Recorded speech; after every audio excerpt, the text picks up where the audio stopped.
Stéphanie Fischer, bienvenue sur notre plateau. Vous êtes l'auteur d'un ouvrage assez bouleversant et en même temps militant, coupable d'être victime.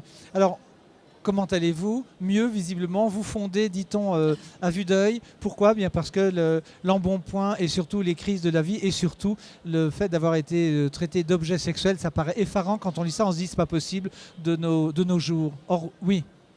D'abord, j'aimerais vous remercier de me donner la parole. J'ai envie de dire d'avoir le courage de me donner la parole parce que c'est un sujet qu'on préfère souvent ignorer.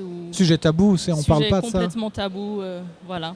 Oui, je vais de mieux en mieux. Il y a des moments plus difficiles que d'autres. Souvent, les gens pensent, maintenant que j'ai écrit ce témoignage, que tout va bien. Ça va aller mieux, c'est bon. Ça va effectivement de mieux en mieux. C'est pas non plus toujours facile. Que vous est-il arrivé au juste, en 3 mots? À l'âge adulte ou... À l'enfance? Oui, alors dans l'enfance, j'ai été victime d'un réseau pédophile.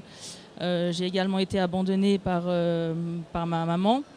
Et je me suis débrouillée comme beaucoup de victimes avec mes blessures. Et malheureusement, à l'âge adulte, j'ai été fragilisée dans ma vie entre 25 et 30 ans. Et j'ai une maladie qui s'est déclenchée, un syndrome de stress post-traumatique. C'est important de savoir que c'est une maladie qui peut se déclencher 20, 30, 40 ans après des traumatismes qu'on a subis dans l'enfance. Et aujourd'hui, je milite beaucoup pour une meilleure reconnaissance des traumatismes dans l'enfance parce que justement, quand ces traumatismes ne sont pas reconnus ou niés, les gens ont tendance à nier les traumatismes souvent pour se protéger eux-mêmes de l'émotionnel.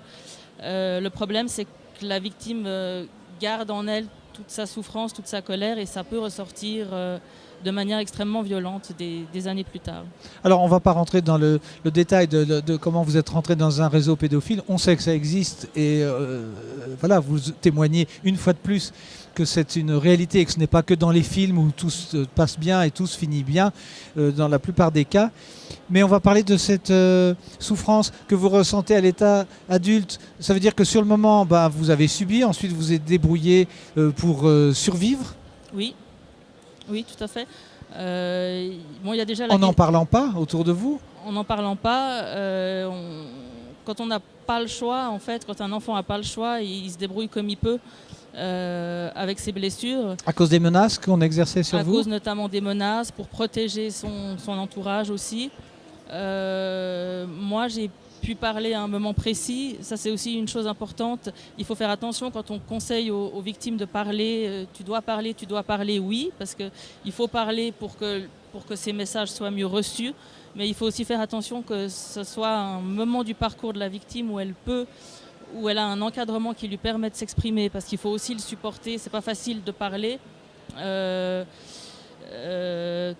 Tout le monde ne reçoit pas bien ce genre de message. Donc si la victime est toute seule, il faut qu'elle tienne le coup après aussi. Le fait que vous soyez poétesse, entre guillemets, à l'origine, est-ce que ça vous aide pour l'écriture et pour affronter votre réalité indépendamment du message?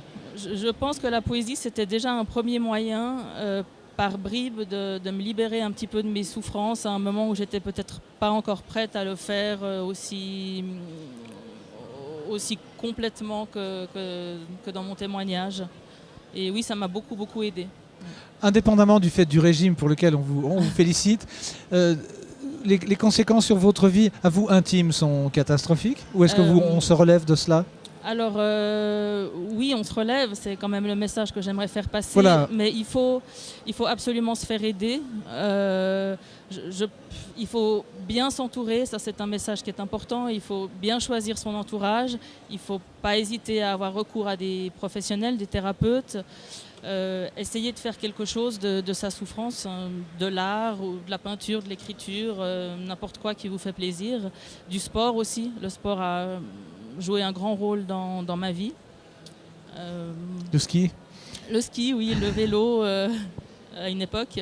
Est-ce que ce sont les médecins ou les spécialistes qui vous ont appris à vous re-aimer, vous en tant que personne, et surtout pour vous dire qu'on peut vous aimer pour qui vous êtes et pas pour ce que vous représentez comme objet, hein?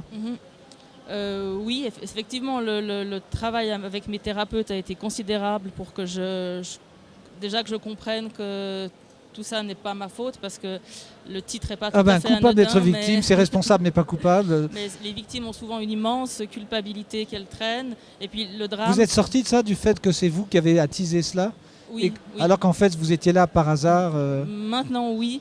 Même si j'ai encore des réflexes parfois dans des situations où j'ai tendance, lors d'un conflit, où je pars quand même coupable a priori. J'ai encore de la difficulté, mais fondamentalement, oui, quand même. Je suis sortie de cette culpabilité. Oui.